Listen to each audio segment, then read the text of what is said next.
Hello, everyone, and welcome back to English in Advance. I'm your host, Jennifer, and today we're diving deep into a fascinating and incredibly useful part of the English language English idioms with everyday examples. Idioms are special phrases where the meaning isn't clear just by looking at the words. They're like hidden codes native English speakers use all the time, and learning them will make your English sound much more natural and smooth. For you, as an intermediate English learner, mastering idioms is a big step towards speaking like a native. Think of them as the extra sparkle on your language skills. They add flavor, color, and make your English truly sound authentic. In this comprehensive episode, we're going to explore many common English idioms. For each one, I'll explain what it means clearly, give you lots of real life examples, and even offer tips on how to use them yourself in real conversations.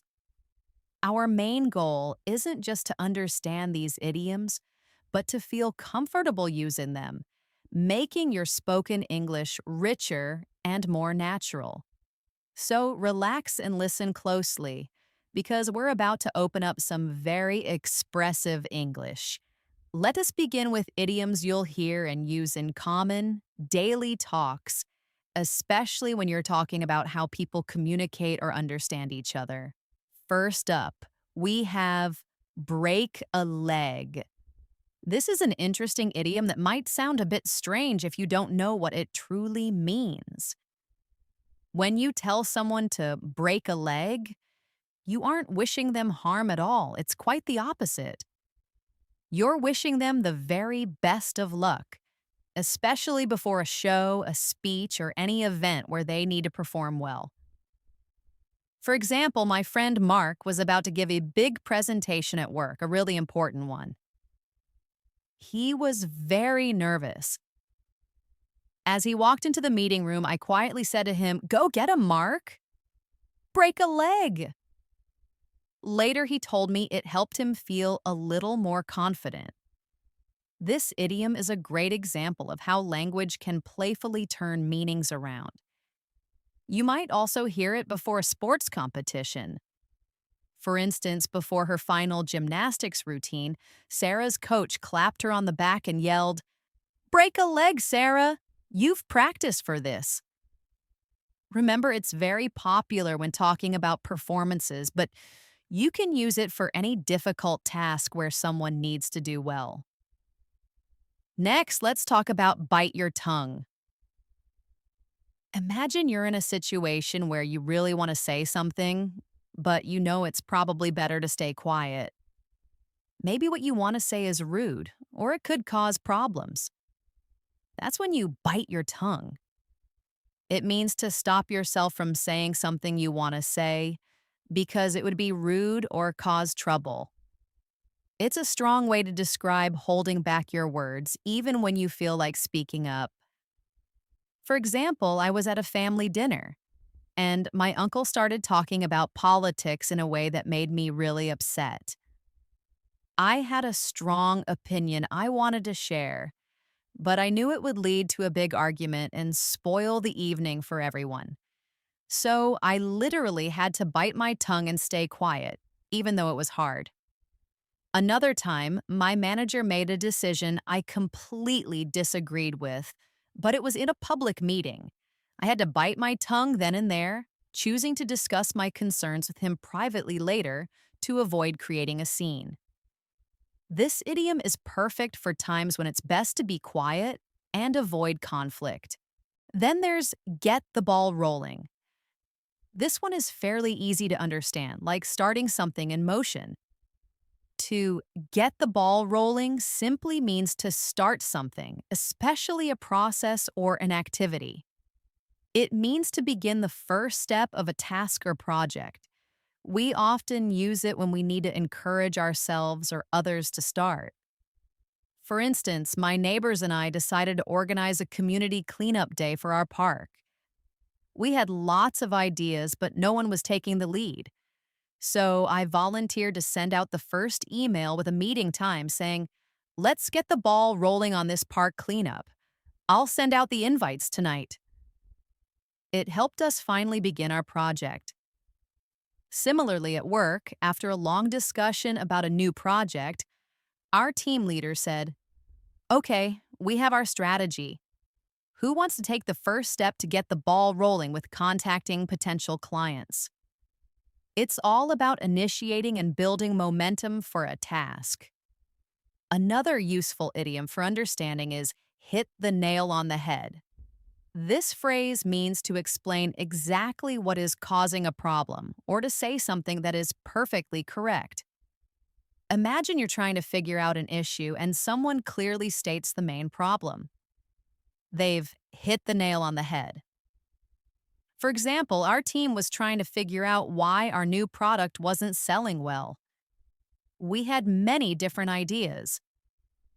Then, one of our younger colleagues, Maria, said, "I think the problem is that we haven't clearly explained how this product helps people in their daily lives." Everyone paused, and then our manager nodded and said, "Maria, you've really hit the nail on the head. That's exactly it." Her observation was perfectly accurate and showed great understanding. Another example. My car was making a strange noise, and several mechanics couldn't figure it out. But then my uncle listened for a moment and said, "It sounds like a loose belt." He took a quick look, and he had truly hit the nail on the head. That was exactly the problem. Finally, for this part, we have on the same page. This idiom is very important for teamwork and clear talks. To be on the same page means to have the same understanding or to agree about something. It's about everyone thinking alike and sharing the same view. My coworker David and I were working on a report together, but we kept having small misunderstandings because we had slightly different ideas about the report's focus. Before we went any further, I suggested, "Let's grab a coffee and review everything." I want to make sure we're absolutely on the same page about the main points and deadlines before we submit this. It's essential that everyone involved in a project is on the same page so that work flows smoothly and there's no confusion. Even at home, my husband and I always try to be on the same page about our children's school activities so we don't accidentally double book or miss anything important. Let's move on to idioms for challenges and difficulties. Life isn't always easy, and English has many idioms to describe the tough times and difficulties we face. These are great for explaining complex feelings simply. Let's start with a blessing in disguise. This is a wonderful and hopeful idiom. It describes something that seems bad or unlucky at first, but later turns out to be good or even helpful. It's about finding the good side in a hard situation. For instance, my car broke down on my way to an important meeting. I was so upset because I was going to be late. But while I was waiting for the tow truck, I received a call that the meeting had been canceled anyway. Not only that, but the mechanic found a small problem with my car that could have caused a much bigger, more expensive issue later. So that breakdown was actually a blessing in disguise. Another real-life example. I really wanted a specific job, but I didn't get it. I was heartbroken. However, a month later, a different company offered me an even better position with more opportunities. Looking back, not getting that first job was definitely a blessing in disguise because it led me to something much better. It reminds us that sometimes bad experiences can lead to unexpected good results. Next, we have under the weather. This is a common and polite way to say you're feeling a little sick or unwell without having to give many details. It means a general feeling of not being completely well, perhaps a bit weak or tired. Yesterday, my friend Lisa called me to cancel our plans. She sounded a little tired and sniffly. She said, I'm feeling a bit under the weather today, so I think I'll just stay home and rest. I immediately understood she wasn't feeling her best, and she didn't need to explain all her symptoms. Oh, it's also something you might say in a professional setting. My colleague emailed our team leader this morning saying, I won't be able to come into the office today. I'm feeling a bit under the weather. It's a useful idiom for those mild health issues that aren't too serious. Then there's cost an arm and a leg. This idiom is used when something is very, very expensive. It paints a clear picture of how high the price might be. If you say something costs an arm and a leg, you mean it's incredibly pricey, almost too expensive to buy for most people. My sister recently bought a new apartment in the city center. When I asked her about the price, she just sighed and said, Oh, Jennifer, it practically cost an arm and a leg, but it was worth it for the location. Similarly, my dream car has always been a classic sports car from the 1960s. I looked up the prices online and almost fainted. Buying one of those would truly cost an arm and a leg. It's a huge investment. This idiom really emphasizes that something was extremely costly, almost as if you had to give up a lot to get it. A fun, somewhat joking idiom is when pigs fly. This phrase is used to say that something is very unlikely to happen or will never happen. The idea of flying pigs is so silly that it perfectly shows something is impossible. My teenage son promised me he would clean his room every single day for a month. I looked at the piles of clothes and books on his floor, smiled, and said, You'll do that consistently, son, when pigs fly. I knew it was a nearly impossible promise. Another example.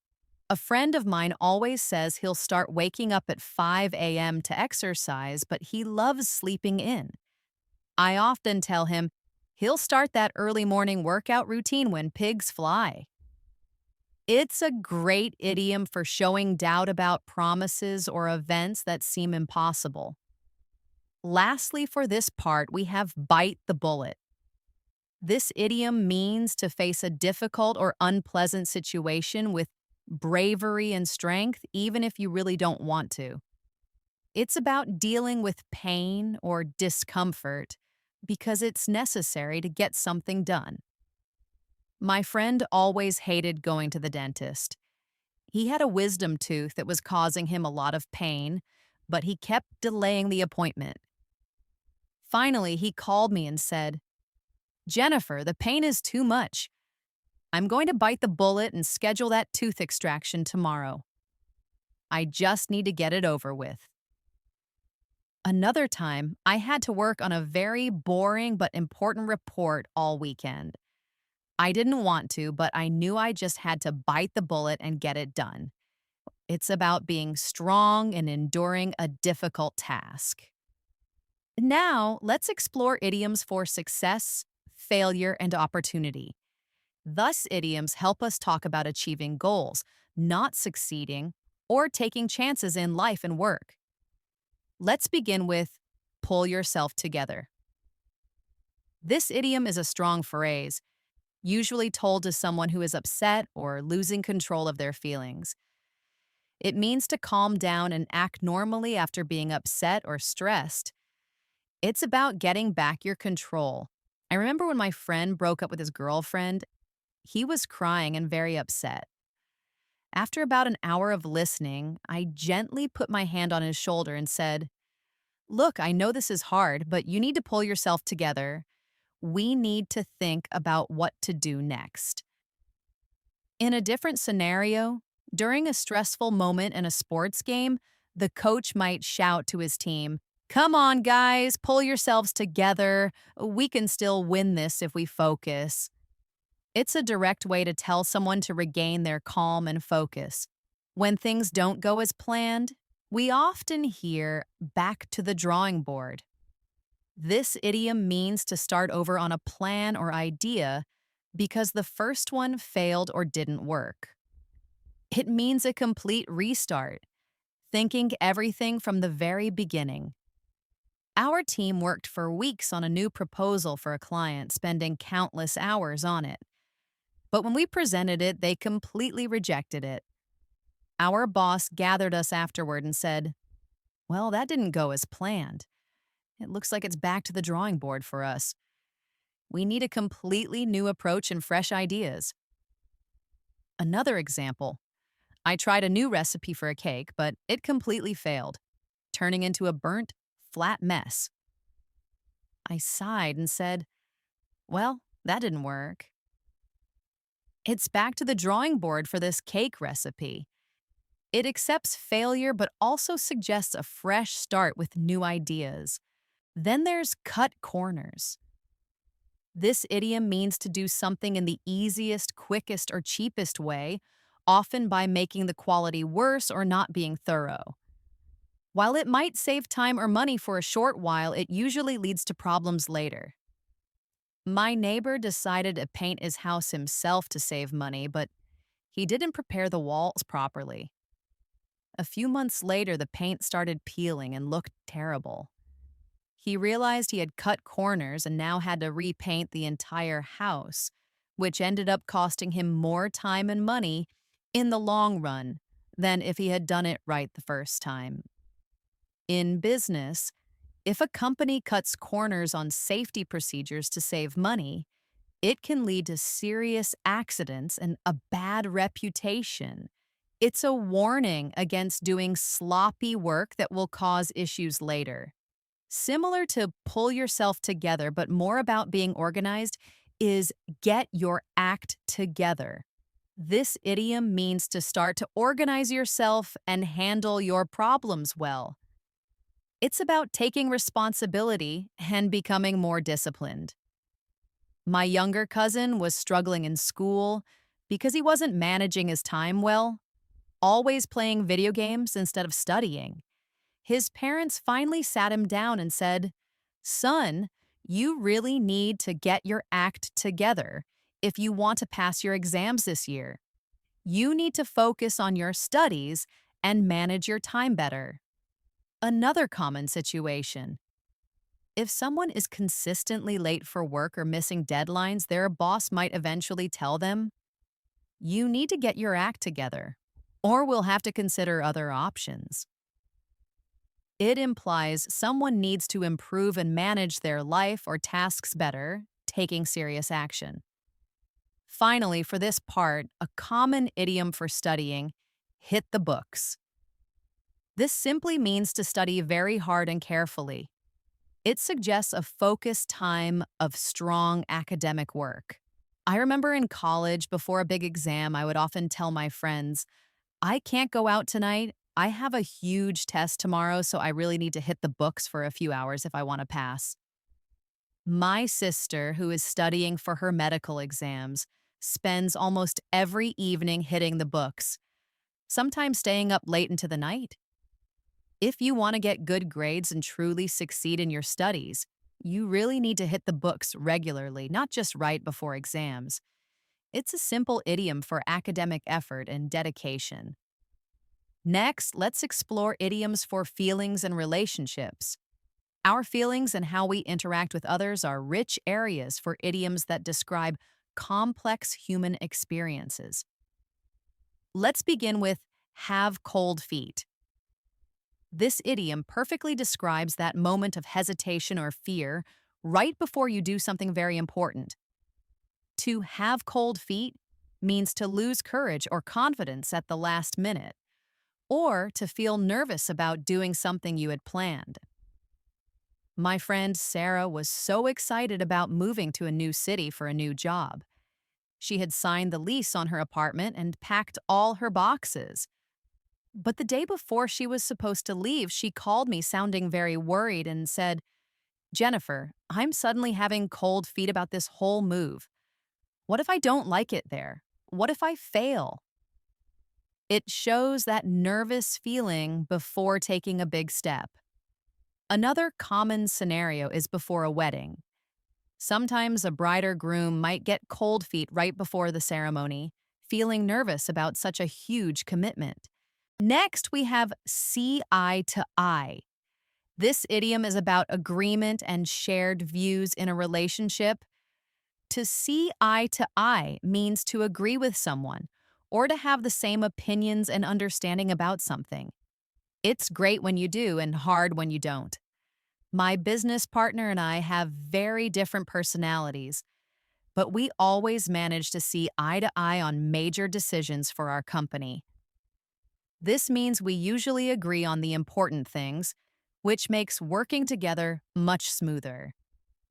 Sadly, my two neighbors rarely see eye to eye on community issues like how often to cut the grass or organize events, which often leads to small arguments between them. This idiom highlights agreement, or the lack of it, in views, making communication easier or harder. Closely related to see eye to eye, but about watching closely, is keep an eye on. This simply means to watch something or someone carefully to check on it. It means paying attention and overseeing. Just this morning, my colleague asked me, "Hey, Jennifer, I'm just stepping out for a quick break. Could you please keep an eye on my computer screen for a moment in case an important email comes through?" This is a very common request. Another time, my friend was going grocery shopping and asked me, "Could you keep an eye on my dog in the backyard while I'm gone? Make sure she doesn't try to dig under the fence." It's a very practical idiom for watching over something or someone temporarily. Then there's the warm idiom, go the extra mile. This means to make a special effort to achieve something or to do more than what is expected of you. It's about doing more than required and putting in extra effort to truly succeed. I had a problem with my internet service last week and I called the company. The customer service representative, Emily, stayed on the phone with me for an extra half hour, helping me fix a complicated technical issue, even though it was past her usual work hours. She really went the extra mile to ensure I was satisfied. In another example, a student might go the extra mile by not just completing their homework but also doing extra research on the topic because they are genuinely interested in learning more. It talks about strong dedication and commitment to a goal. Finally, for this part, a playful idiom. Let the cat out of the bag. This means to accidentally tell a secret. The image of a cat getting out of a bag suddenly showing something that was meant to be hidden is quite clear. My friends and I were planning a huge surprise birthday party for our friend Tom. We had everything ready, but then my friend Mark accidentally called Tom and said, "Happy early birthday, the party is Saturday." Tom replied, "What party?" Mark had completely let the cat out of the bag, ruining the surprise. This idiom is perfect for those times when secrets are told by mistake. Sometimes you might even hear someone say, "Oops, I think I just let the cat out of the bag," after they've revealed something unintentionally. Let's finish with a few more interesting and fun idioms that will make your English sound even more fluent and natural. First, beat around the bush. This idiom describes avoiding the main point or topic. It means to talk about something without saying what you really mean, often because you are uncomfortable or don't want to be direct. I was talking to my manager about my performance review, and he kept talking about general company updates and future plans, but not my specific work. After a few minutes, I finally said, "Could you please stop beating around the bush and just tell me what I need to improve on?" This is common when someone is uncomfortable delivering bad news. For example, if a friend owes you money but doesn't want to admit they can't pay, they might beat around the bush talking about everything else except the debt. It describes talking indirectly when you expect directness. Next, a strong idiom about being tough, through thick and thin. This means through good times and bad times, or despite all problems. Or it speaks of strong loyalty and not giving up. My best friend and I have known each other since childhood. We've supported each other through many difficult times, like losing jobs, moving to new cities, and even health problems. We always say that we've been there for each other through thick and thin, and our friendship is stronger because of it. This idiom is also often used for couples. My grandparents have been married for over 60 years, and they often say they made it so long by supporting each other through thick and thin. It's a beautiful way to describe lasting commitment and enduring hardship together. Then there's jump on the bandwagon. This idiom means to join a popular trend or activity, often to gain an advantage or popularity, rather than because you are truly interested or believe in it. It can sometimes have a slightly negative meaning, suggesting someone is just taking advantage of something popular. A few years ago, when a new mobile app became incredibly popular, almost overnight, many smaller companies suddenly started releasing similar apps, even if they had no experience in that area. They were all trying to jump on the bandwagon to make quick money.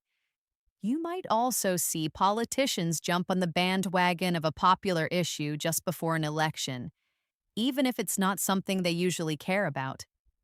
It's about following the crowd or popular trends, similar to let the cat out of the bag, but often meaning a more purposeful or careless revelation, is spill the beans. This also means to tell a secret. Imagine literally spilling beans out of a container. The secret is suddenly revealed. My younger sister was helping me plan a surprise party for my husband. She was so excited that when she saw him, she immediately shouted, "Happy early birthday! The party is Saturday!" She completely spilled the beans before I could stop her. This phrase is very informal and often used playfully. For instance, if friends are planning a surprise, someone might say, "Don't spill the beans about the party."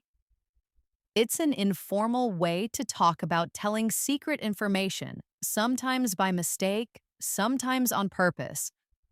Lastly, we have take with a grain of salt.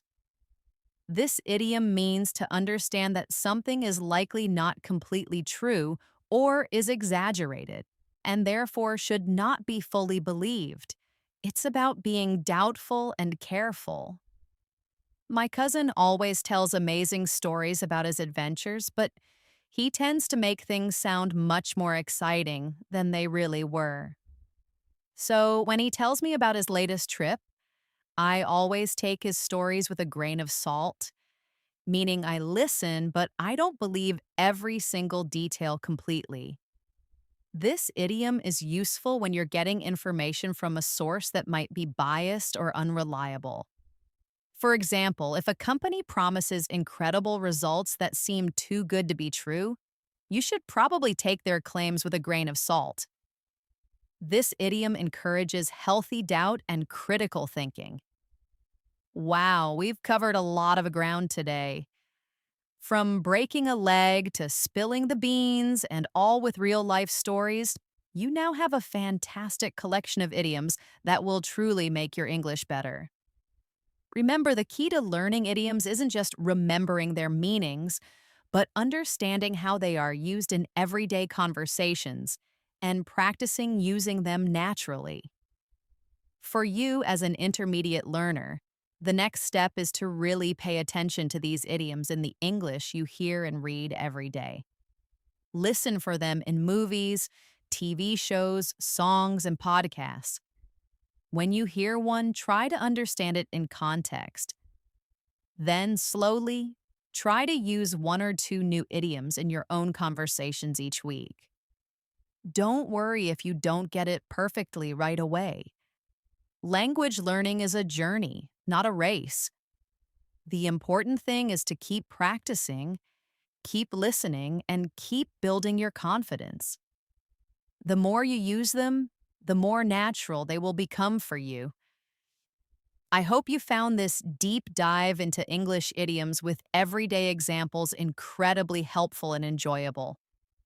If you have any favorite idioms we didn't cover today, or if you'd like me to explain more, please let me know in the comments below.